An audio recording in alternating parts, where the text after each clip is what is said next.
Good morning students. हम lesson work and energy कर रहे थे। Work, energy and power.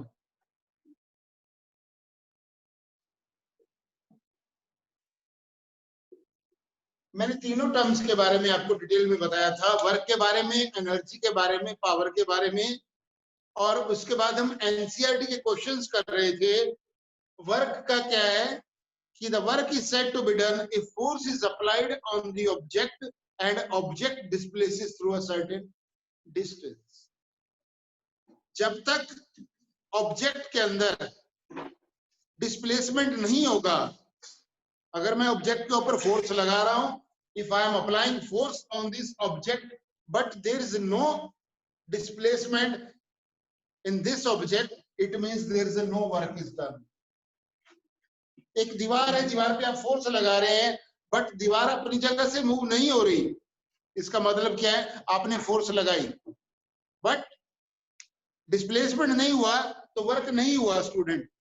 Clear है? और अगर बात करते हैं कि वर्क कब होगा या वर्क पॉजिटिव कब होगा या वर्क नेगेटिव कब होगा, पॉजिटिव वर्क तब होगा when force is applied in the direction of motion of an object, that time the work is said to be as a positive work done.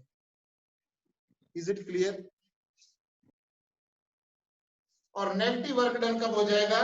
when force is applied in the direction, in the opposite direction of the motion of the object.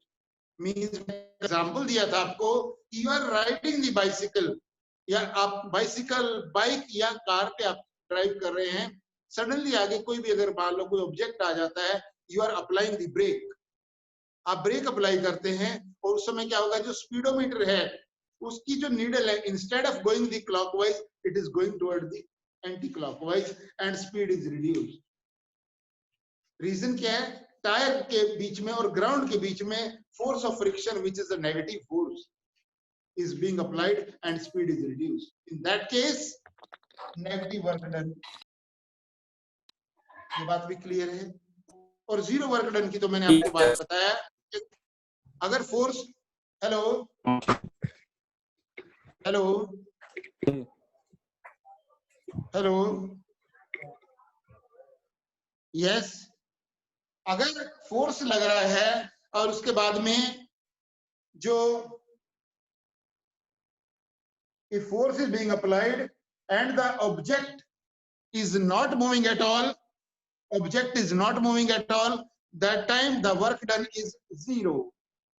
उस case में work done क्या है student? Hello, in that case the work done is zero.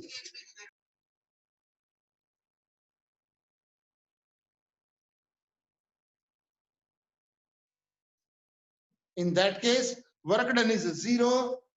बात कर रहे हैं energy की, बात कर रहे हैं, the capacity or ability to do work is called energy. Capacity or ability to do work is called energy. Clear है? और the SI unit of work is joule and the SI unit of excuse energy... me sir. Hello, Excuse me sir. yes, Good morning sir. Sir, can you give me an example of negative work done?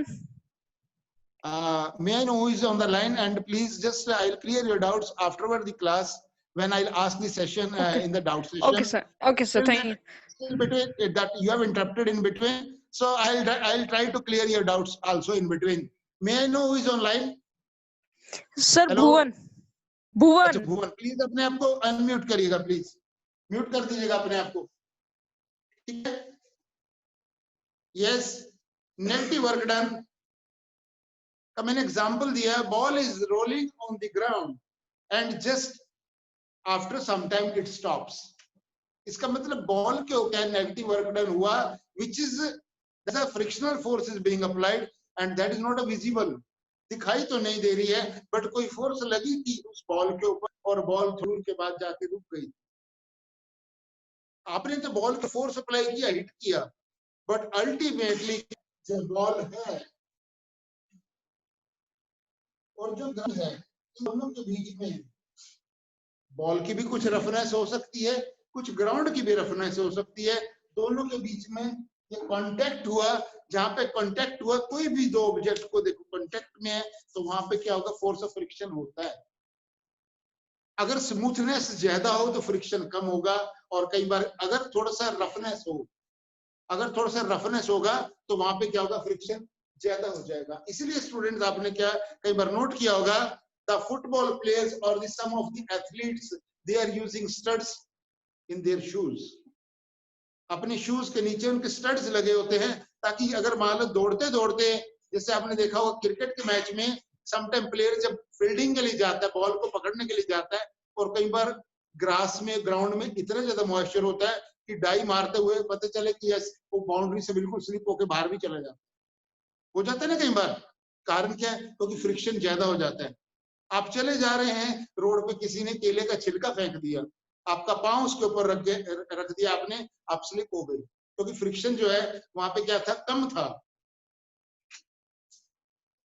बहुत सारे example है, आपने चप्पल डाली हुई है और चप्पल गलती से वो चप्पल या शू है वो घिस गया है, उसका जो बेस है बिल्कुल वो स्मूथ हो गया है, गलती से कहीं पे मान लो मड है या कहीं पे मान लो पानी गिरा हुआ है, आप अगर मान लो नहाने के लिए भी अगर कहीं जा रहे हैं मान लो, तो उसमें क्या होगा कि पानी गिरा,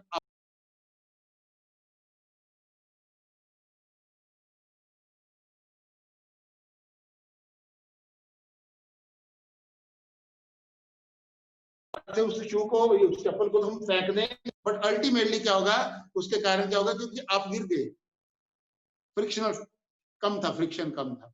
क्लियर। फ्रिक्शन जो इनविजिबल है, friction it is a invisible force, but ultimately it is always in the negative direction. और जहां पे नेगेटिव की बात आ जाए, और वर्क की डेफिनेशन क्या थी, W is equal to F into S, और जहां पे देखो क्या है, फोर्स ही तो है, ये क्या, ये फोर्स क्या हो गया, नेगेटिव डायरेक्शन में हो जाएगा। Hello hello hello Sanjay sir, hello. Work is equal to force into displacement, W is equal to F into S। यहाँ पे जो फोर्स है हमारा, ये क्या है, ये माइनस में है, which is called the frictional force, जो फ्रिक्शन है। तो इसमें क्या होगा, तो यहाँ पे वर्क डन भी क्या हो जाएगा, ये वर्क डन क्या हो जाएगा, negative work done. Is it clear, negative work.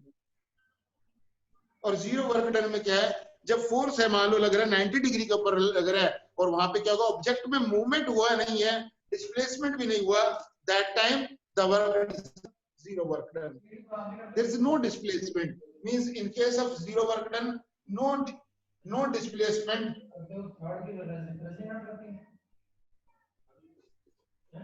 When no displacement, force तो लगा बट डिस्प्लेसमेंट नहीं हुआ, दोनों में से स्टूडेंट है क्या, W is equal to F into S। Force तो लग रहा है और S जीरो है, डिस्प्लेसमेंट नहीं हुआ, तभी भी मल्टीप्लाई करेंगे तो वर्क क्या हो जाएगा, वर्क क्या हो जाएगा, जीरो। तीनों पता चल गया बेटे, ठीक है। कल हम क्वेश्चन कर रहे थे एनसीईआरटी के, उससे पहले क्वेश्चन था आपका पावर का, नहीं था, that was the average power. Your question was, I think question number 12 was there, the average power, average power का था, फार्मूला में लिख रहा हूं आपको, बता रहा हूं, average power it is equal to total work done divided by total time taken.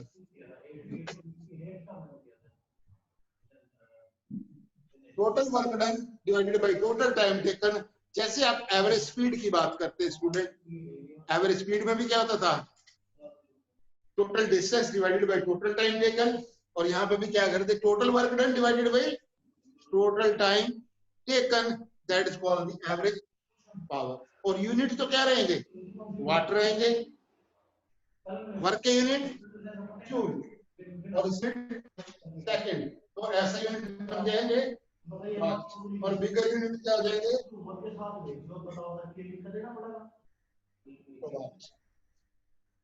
Clear है, कोई डाउट। अरे आगे थोड़ा अंदर. Is it clear? Now students, further questions will do the NCERT questions. Pay attention.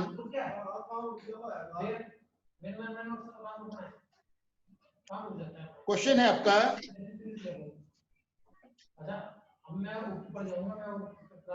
yes students, your question is, जो हमने किया था, donkey is carrying a load on its back. तो यहाँ पे जीरो वर्क डन हो गया था. A windmill is lifting water from the well. Definitely कि windmill है, windmill है, क्या करता है, अगर वाटर लिफ्ट कर, अल्टीमेटली इस केस में भी क्या होगा, वर्क डन होगा. windmill does the positive work against the force of gravity acting on water. तो यहाँ पे भी क्या हो जाएगा, यहाँ पे वर्क डन होगा, पॉजिटिव वर्क डन होगा. नेक्स्ट है, a green plant is carrying out the photosynthesis. Student देखो सोचने वाली बात है कि जब ग्रीन प्लांट्स जो हैं, जब ग्रीन प्लांट्स है फोटोसिंथेसिस की बात करते हैं, वर्क डन के इसमें क्या हो जाएगा, no work done in case of photosynthesis वाले.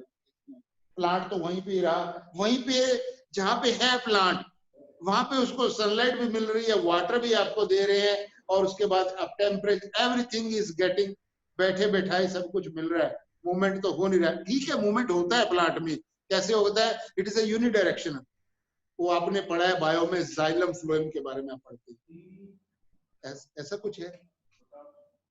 बट टेक्निकली अगर देखा जाए, फिजिक्स के उस पे देखा जाए, तो work done in this case is not clear. Clear, मेरी बात क्लियर बेटे? Is it clear? Concept is being clear? हो रहा क्लियर हो रहा बेटे?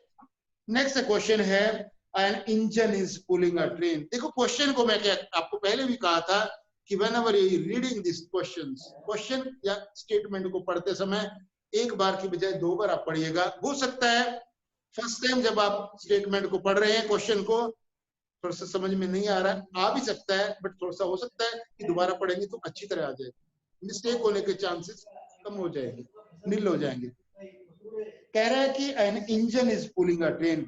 अब इंजन है, ट्रेन जो है वो क्या करता है, ट्रेन को पुल कर रहा है. Definitely that engine is doing work because when it is applying the force on the train, then force is applied in the direction of the motion of the engine. Train का engine है, यहाँ पे train का engine है, और उसके बाद में यहाँ पे कनेक्टेड जो है स्मॉल जो ट्रेन के डिब्बे हैं, ठीक है, the bogies of the train, मान लो 1 है, 2 है, 3 है, और ये 4 है, और ये इंजन है. Is it clear? Now student, ये इंजन है, ये ट्रेन का फर्स्ट डिब्बा है, सेकंड है, थर्ड है, फोर्थ. अब ट्रेन का जो इंजन स्टार्ट हुआ, और यहाँ पे आप क्या करते हैं, दिस प्लेटफॉर्म, और यहाँ पे आप खड़े भी हुए हैं, ठीक है. मान लो आप यहाँ पे सी ऑफ करने के लिए, हो सकता है सिचुएशन में किसी को सी ऑफ करने के लिए बैठ गए ट्रेन में, यहाँ बैठी, यहाँ जहाँ सीट मिली, अब विसल दी ट्रेन, यहाँ से इसने क्या किया, मूव करना स्टार्ट कर दिया ट्रेन. इंजन पहले तो इंजन चलेगा ना, यहाँ से देखेगा कि ऐसे ग्रीन लाइट हो गया, यहाँ से उसने सिग्नल दिया लास्ट में गार्ड में, और उस समय क्या हुआ, ट्रेन मूव कैसे की, जो इंजन ने फोर्स कहाँ पे लगाई, इस डायरेक्शन में जिधर जानी है ट्रेन जाएगी. और बाकी जो सारे के सारे जो इसकी ट्रेन के जो डिब्बे हैं, इनकी भी फोर्स किस डायरेक्शन में लगी, जिस डायरेक्शन में इंजन जा रहा है, इंजन ने फोर्स लगाई. और अगर ये डायरेक्शन जो है, इनकी डायरेक्शन की फोर्स और इसकी जो फोर्स की डायरेक्शन है, अगर सेम होगा स्टूडेंट, और डेफिनेशन क्या बोलता है पॉजिटिव वर्क डन का, when force is applied in the direction of motion of the object, that time that work done is. Clear है बात? अगर फोर्स जो है उसी डायरेक्शन में लग जाए जिस डायरेक्शन में मूवमेंट होना है, तो वर्क डन क्या हो जाएगा, पॉजिटिव हो जाएगा. बात क्लियर है? कंसेप्ट क्लियर है? डिटेल में बात किया मैंने इस क्वेश्चन को. Is it clear last bench? Next question है, then food grains are getting dried in the sun. कौन बताएगा इसका answer? Please raise your hands. कि जो आपका फूड ग्रेन है, गेहूं वगैरह है, अनाज है, वो धूप में सूख रहा है, वर्क डन हुआ कि नहीं हुआ इन this case? Please no work is done because there is no force or the displacement. कुछ स्टूडेंट अक्सर जब ये क्वेश्चंस कभी मान लो मैं कराता हूँ बच्चों को, तो कुछ एक दो स्टूडेंट का ऐसा डाउट हो जाता है, सर हमने जो फूड ग्रेन है बाहर डाल दिया सोने के लिए, मगर दो तीन चिड़िया या कबूतर आ गए, वो उसको उठा के मूवमेंट तो कर देते हैं, इधर से उधर बिखेर देते हो। अरे दे आर राइट, उनकी थिंकिंग बिल्कुल करेक्ट है, लॉजिक भी करेक्ट है, बट अल्टीमेटली जब आप सूखने के लिए डाला हुआ वो सनलाइट में, जहां पे मान लो वो कपड़ा बिछाकर जहां पे भी आपने फूड ग्रेन का, वो तो वहीं का वहीं रहा ना, वो तो एक ही जगह पे रहा ना। तो इसके केस में लॉजिक क्या बोलता है, in this case there is no work is being done. समझ में आ रहा है? नेक्स्ट है आपका, then sail boat is moving due to the wind energy. Sail boat is moving due to the wind energy. In this case also work is being done. कि boat है move करेगी और उसको सेलर है उसको move कर रहा है, तो अल्टीमेटली कल हमने बात किया था कि वो जो नेगेटिव डायरेक्शन में लगा रहा है, but boat is moving in the forward direction. Boat किस डायरेक्शन में मूव करेगा, forward direction. And in this case also work is being done. इस केस में भी क्या होगा, जहां पे मूवमेंट हो जाएगा वहां पे वर्क डन होगा, क्योंकि काइनेटिक एनर्जी इन्वॉल्व है। और जहां पे पोजीशन चेंज हो जाएगी, ऊपर से नीचे, नीचे से ऊपर, जहां पे ऑब्जेक्ट की पोजीशन चेंज हो रहा है वहां पे स्टूडेंट पोटेंशियल एनर्जी यूज होगा। और जब ऑब्जेक्ट ऊपर हाइट से नीचे मूव करेगा तो वहां पे पोटेंशियल एनर्जी और काइनेटिक एनर्जी दोनों लग रहे हैं। पोटेंशियल एनर्जी कम हो रही है, ऑब्जेक्ट ऊपर से नीचे आएगा, काइनेटिक एनर्जी इंक्रीज हो रही है। मैंने कराया था when I had explained you that time that conservation law of energy derivations, mathematically derivation of conservation law of energy, मैंने एक्सप्लेन किया था दोनों मेथड से। 20 जूल वाला एग्जांपल लेके मैंने आपको किया था, दूसरे मेथड से भी किया था जहां पे m into g into h आ रहा था। तीनों पोजीशंस पे हमने देखा था कि स्टार्टिंग में, मिड में और जस्ट लास्ट में ग्राउंड पे, तीनों केस में जो टोटल एनर्जी है which is the some of the kinetic energy as well as the potential energy, it was m into g into h. Clear है? m into g into h आ रही थी, the sum of the kinetic energy and the potential energy, it was m into g into h. With that it proves that the conservation law of energy can neither be created nor be destroyed, but the sum of the total energy means the kinetic energy and the potential energy remain same. This was the statement of conservation law of energy as well as इसका मैंने derivation भी आपको कराया था। Is it clear student? Up to this, यहाँ तक जो question हमने किया है, if you are having any doubt, very well you can ask, you are most welcome. Otherwise I will continue with the next NCERT question. Any doubt? किसी भी student को बेटे कोई अगर डाउट है, please you can ask to me any question from your side till now. Yes, you can raise your hands, I will clear your doubts. Otherwise next question हम करेंगे NCERT का।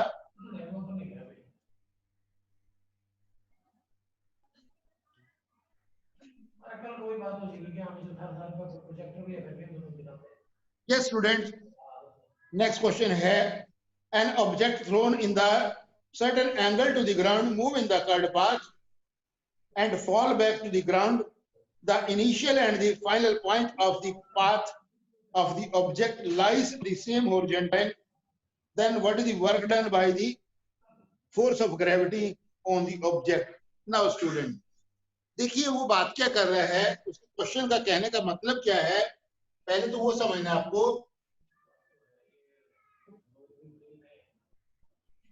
He is saying that object is thrown, ground पे है,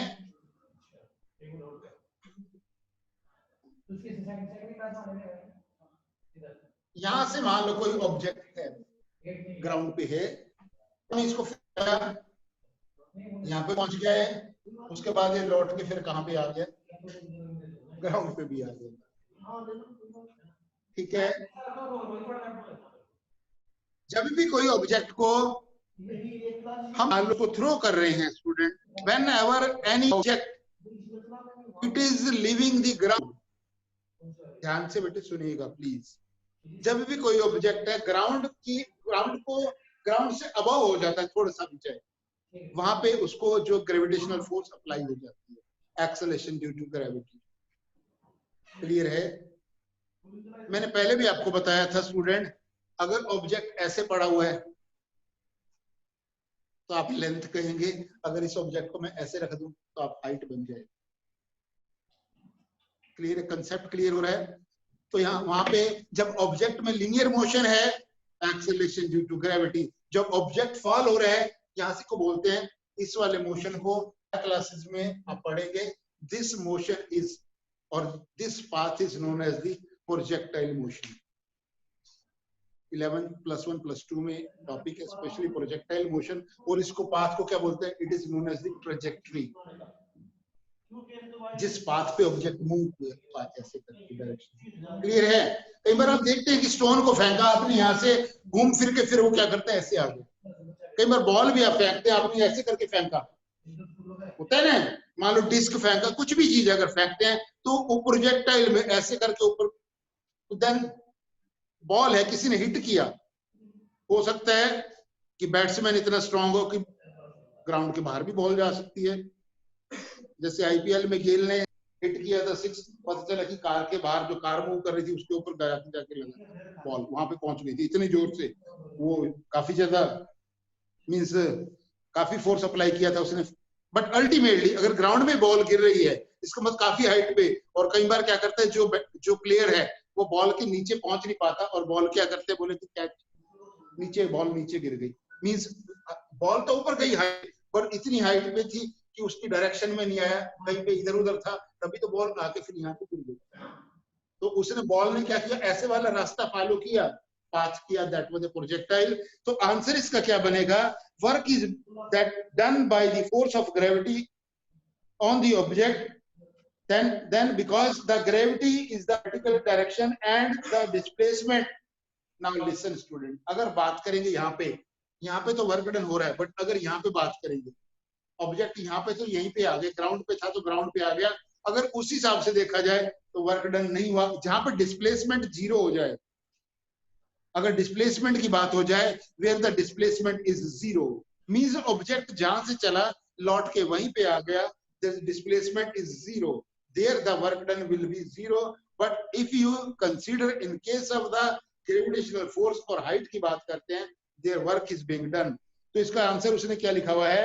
Work is done by the force of gravity on the object is 0 because force of gravity in the vertical direction and net displacement of the object along the horizontal direction, the force and the displacement are at right angle. वो बोल रहा है कि अगर जो force है, अगर एक तो ये एग्जांपल दे सकते हैं इसके, अगर दूसरा एग्जांपल क्या है कि यहीं से लेके यहाँ पे ऑब्जेक्ट को यहाँ से आपने फेंका, दूसरा केस ये भी बन सकता है कि ऑब्जेक्ट को आपने यहाँ से फेंका, now see in this case, और ऑब्जेक्ट जो है यहीं से है,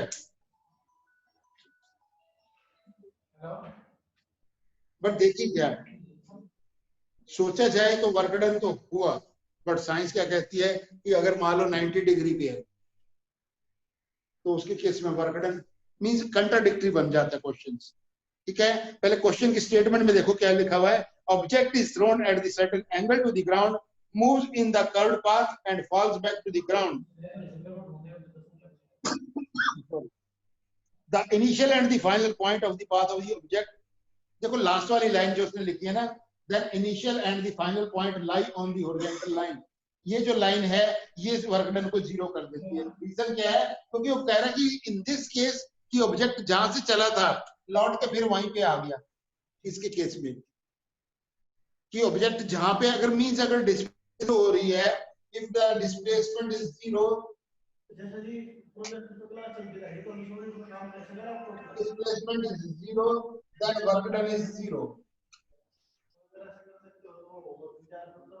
और जहां पे डिस्प्लेसमेंट होगा मींस जहां पे डिस्प्लेसमेंट जो है होगा 0 नहीं होगा, वहां पे वर्क डन होगा।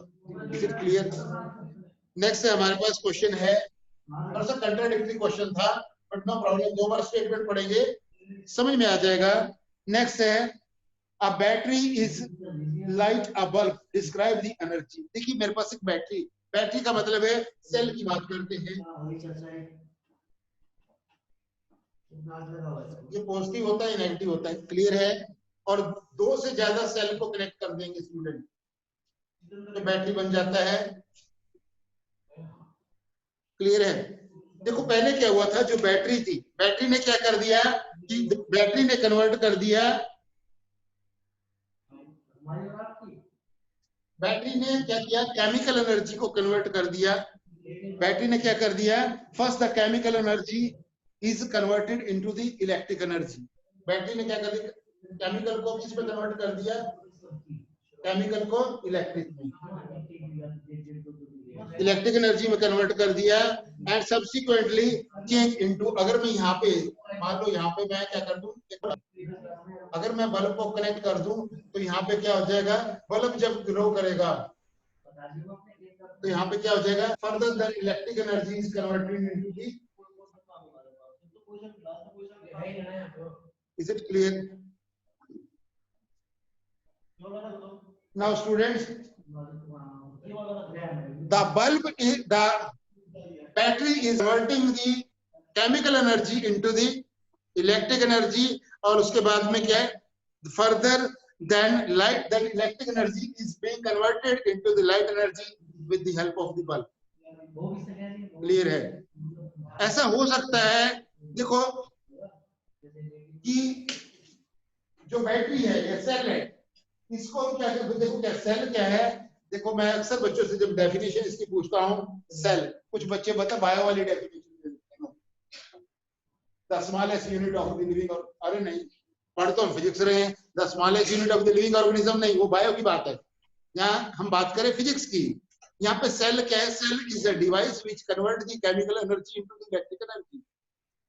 सोच रहे हैं ना कि हम क्या पढ़ रहे हैं, अगर फिजिक्स पढ़ रहे हैं तो ये डेफिनेशन बन जाएगी, अगर बायो है तो वो डेफिनेशन बन जाएगी, दोनों है, लेफ्ट और राइट। ये सेल की डेफिनेशन है, ये है। यहाँ पे क्या करेगा वो, केमिकल एनर्जी को इलेक्ट्रिक में कन्वर्ट करेगा, और इसीलिए क्या करते हैं कि दीज आर सेल्स और the battery known as the source. अगर मान लो कई बार आपने देखा होगा कि रिमोट है, टीवी का रिमोट, आप ऑन कर रहे हैं, बोलेगी नहीं टीवी नहीं चल रहा, क्या दिक्कत है, आप उस रिमोट को थ्रो कर रहे हैं, मेरे को नहीं, टीवी खराब हो गया, अरे नहीं, मैकेनिक को बुलाने से पहले हो सकता है, ये तो सोच लो कि उसके अंदर जो रिमोट के अंदर आपने जो सेल डाले थे, हो सकता है कब डाले थे, 2018 में डाले थे, और अब आगे 2020, वो भी लास्ट चल रहा है, 18 में लिया था टीवी, और उस समय उसी ने जो सेल डाल के दी थी, तब से वही चल रहे हैं। मार्केट से आएंगे तो 2 सेल या 1 सेल, जो भी सेल डालते हैं रिमोट के अंदर, आप गए और जाके 2 सेल लेकर आ गए, आपने सेल डाल, और फिर तो आप चाहे दूर में भी बैठ के रिमोट प्रेस कर रहे हैं, और बिल्कुल टीवी तो ठीक हो रहा है। प्रॉब्लम तो टीवी में नहीं थी, प्रॉब्लम कहाँ पे थी कि जो उसको सोर्स एनर्जी प्रोवाइड कर रहा था, जो सेल जो थे एनर्जी उसको प्रोवाइड कर रहे थे, वो सोर्स ही डेड हो रहे थे। There was no problem in the remote, there was no problem in the TV also, absolutely problem कहाँ थी, प्रॉब्लम कहाँ थी। कई बार क्या होता है, हमारी जो सोच है ना, वो सही डायरेक्शन में नहीं होती, और हम दोष है दूसरे को दे देते हैं, ऐसा है ना। तो उन्होंने आपने क्या किया कि जैसे आपने आप लेकर आ गए, सेल लेकर आ गए, बिकॉज सेल क्या है, सोर्स ऑफ एनर्जी है, सेल चेंज किए तो रिमोट चल पड़ा, रिमोट चल पड़ा तो टीवी भी चल पड़ा, क्लियर है। तो बैटरी ने कन्वर्ट कर दिया केमिकल एनर्जी, फर्दर बल्ब ने कन्वर्ट कर दिया इलेक्ट्रिक एनर्जी को, केमिकल को इलेक्ट्रिक में, और उसके बाद जो है इलेक्ट्रिक एनर्जी किस में कन्वर्ट होगी, लाइट एनर्जी में, ठीक है।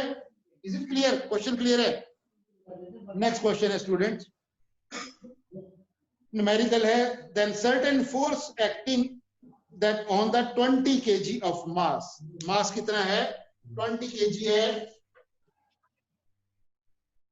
क्वेश्चन नंबर आपका है, that is question number 4, mass है आपका दिया हुआ है mass of the object, it is given as a 20 kg. Then changes the velocity from the 5 meter per second to means आपको v1 कितना दिया हुआ है 5 मीटर पर सेकंड और v2 कितना दिया हुआ है इट इज अ 2 मीटर पर second. Calculate the work done by the force. अब देखिए स्टूडेंट यहाँ पे इन दिस केस क्या करेंगे आप जहां पे आपको स्पीड या वेलोसिटी दी होती है in that case what you will do you will use the formula for kinetic energy. Formula आप यूज करेंगे काइनेटिक एनर्जी. फर्स्ट केस में क्या हो जाएगा काइनेटिक एनर्जी क्या हो जाएगी then 1/2 m square v1 square कर दूं मैं 1/2 m v1 स्क्वायर 1/2 तो 1/2 ऐसे लिखे और m का मैंने 20 लिखा और v1 जगह मैंने 5 स्क्वायर. स्टूडेंट 5 का स्क्वायर क्या है 25. तो सॉल्व कर 2 into 20 into 25 इसको मैंने कट कर दिया. Now it is 250.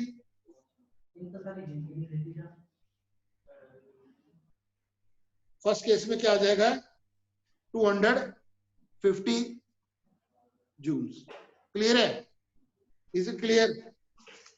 और सेकंड केस में क्या आ जाएगा सेकंड केस में अगर बात करेंगे उसके केस में क्या आ जाएगा 1/2 into 20 और कितना आ जाएगा 2 का स्क्वायर. Is it clear. यहाँ पे क्या आ जाएगा 1/2 into 20 into 2 into 2 इस एक 2 से 2 कैंसल. नाउ स्टूडेंट्स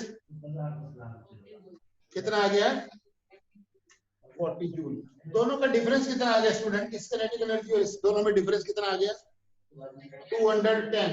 तो आंसर क्या आ गया आपका 210 जूल. ये आंसर इज 210 जूल. बट देखिए अभी क्या है यहाँ पे बाद में हमारे पास क्या थी काइनेटिक एनर्जी कितना था लास्ट में कितना था 40 था. अभी देखो होता क्या फाइनल में से हम इनिशियल माइनस करेंगे तो यहाँ पे क्या है कि माइनस में माइनस साइन भी आएगा. इज इट क्लियर है क्या माइनस साइन इसलिए मैं बोल रहा हूं रीजन कि जब स्पीड है इसको दो तरीके से कर सकते थे क्वेश्चन को. दो तरीके से हम कर सकते थे क्वेश्चन. देखो यहाँ पे क्या है कि अगर स्पीड हमारी 5 से 2 हो रही है आप मान के चलिएगा कि स्पीड कितनी हो रही है 5 से 2 कम हो रही है तो यहाँ पे इसलिए नेगेटिव वर्क डन हो जाएगा माइनस साइन इसलिए आएगा. अगर स्पीड इंक्रीज हो जाती मान लो पहले 2 होती और बाद में 5 हो गई पहले 2 थी फिर 5 हो जाती तो वर्क डन प्लस में होता. और अभी पहले 5 थी पहले कितनी थी 5 थी और बाद में कितनी होगी 5 से 2 होगी. That's why the student answer is -210 joule negative work done. Clear है इज इट क्लियर. नेक्स्ट है आपका question then mass of 10 kg at a point A on a table is moved to a point B. If the line joining A and B is horizontal, what is the work done on the object by the gravitational force? Now student, same question है, object है,